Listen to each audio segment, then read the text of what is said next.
Predstavte si miesto, o ktorom sa takmer vôbec nehovorí.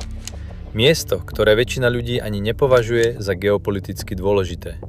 Žiadny Hormuzský prieliv, žiadny Suezský kanál, žiadne titulky v médiách každý deň. A napriek tomu, práve tam dnes môže prebiehať jedna z najdôležitejších obchodných a vojenských operácií na svete.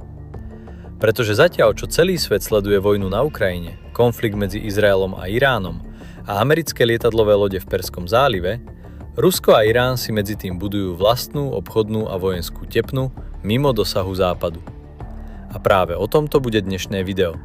Pozrieme sa na to, prečo sa z Kaspického mora stáva možno najdôležitejšia, neviditeľná obchodná cesta dnešného sveta, ako cez túto trasu prechádzajú potraviny, technológie aj vojenské komponenty, prečo tam Spojené štáty prakticky nemajú kontrolu a prečo Izrael začal útočiť práve na oblasti okolo tejto trasy. A na konci videa sa pozrieme aj na detail, ktorý podľa mňa mení celý pohľad na túto situáciu.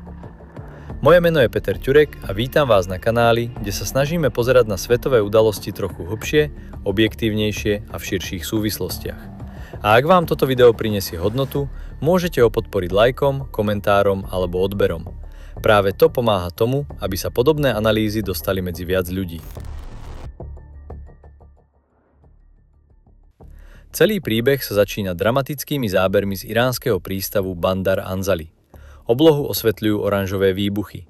Nad prístavom stúpa hustý čierny dym a izraelské stíhačky útočia na iránske námorné veliteľské centrum.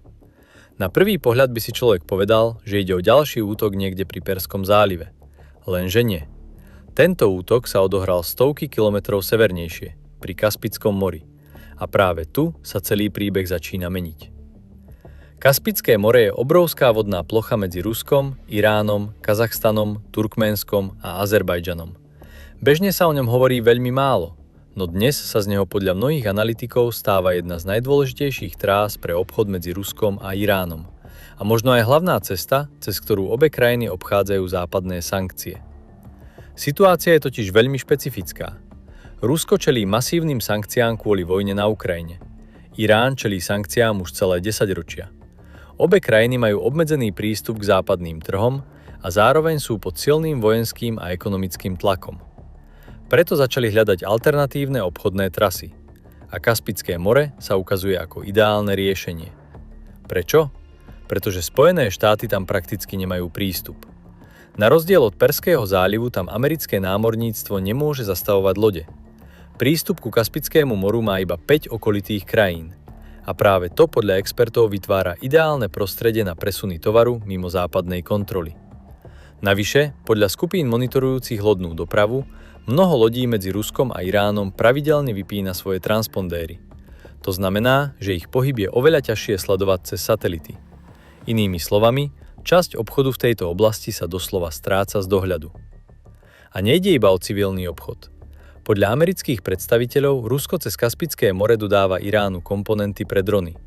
To je mimoriadne dôležité hlavne po tom, čo Irán počas nedávnych bojov prišiel o veľkú časť svojho dronového arzenálu.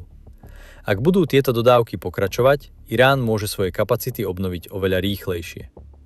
Zaujímavé však je, že ešte pred pár rokmi fungoval tento obchod opačným smerom.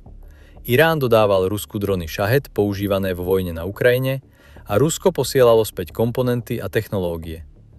Neskôr však Rusko začalo vyrábať vlastnú verziu týchto dronov vo fabrike v Tatarstane. A podľa expertov dnes Moskva zdieľa časť svojich technologických zlepšení späť s Iránom. Ale nejde len o zbrane. Kaspické more sa stáva aj kľúčovou obchodnou cestou pre základné suroviny a potraviny. Iránske prístavy dnes podľa miestnych predstaviteľov fungujú prakticky nepretržite. Cez Kaspické more prichádza pšenica, kukurica, krmivo pre zvieratá či slnečnicový olej. A dôvod je jednoduchý.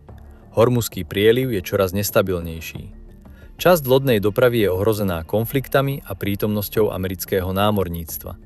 A zároveň sú pod tlakom aj niektoré trasy cez Čierne more kvôli vojne na Ukrajine. Preto sa obchod začína presúvať na sever. Podľa ruských analytikov už dnes cez Kaspické more smerujú milióny tón ruskej pšenice, ktoré kedysi prechádzali cez Čierne more. A niektorí predstavitelia odhadujú, že objem nákladu cez túto trasu sa môže tento rok dokonca zdvojnásobiť. No tu prichádza detail, ktorý mení celý príbeh. Rusko a Irán nebudujú iba improvizovanú núdzovú trasu. Oni už roky plánujú obrovský obchodný koridor, ktorý by spojil Baltské more s Indickým oceánom. Koridor dlhý viac než 7000 km, s novými prístavmi, železnicami a modernizovanou flotilou. Cieľ? Vytvoriť alternatívny obchodný systém mimo tradičných západných trás. Inými slovami, vytvoriť vlastnú logistickú infraštruktúru, ktorá by bola odolnejšia voči sankciám a geopolitickému tlaku. Samozrejme, odborníci upozorňujú, že projekt má veľké problémy. Niektoré časti Kaspického mora sú plytké. Rusko aj Irán sú ekonomicky oslabené vojnami a sankciami. A budovanie takejto infraštruktúry stojí obrovské peniaze. Napriek tomu však udalosti posledných rokov ukazujú, že obe krajiny tento projekt nevzdávajú. A práve preto podľa niektorých expertov Izrael zaútočil na prístav Bandar Anzali. Nie iba kvôli symbolike, nie iba kvôli jednej vojenskej základni, ale preto, že pochopil strategický význam celej tejto trasy. Pretože ak bude Kaspické more ďalej fungovať ako bezpečný koridor medzi Ruskom a Iránom, môže Tehránu pomôcť prežiť ekonomicky aj vojensky oveľa dlhšie, než mnohí očakávali. A možno práve preto dnes niektorí analytici hovoria, že Kaspické more sa mení na geopolitickú čiernu dieru.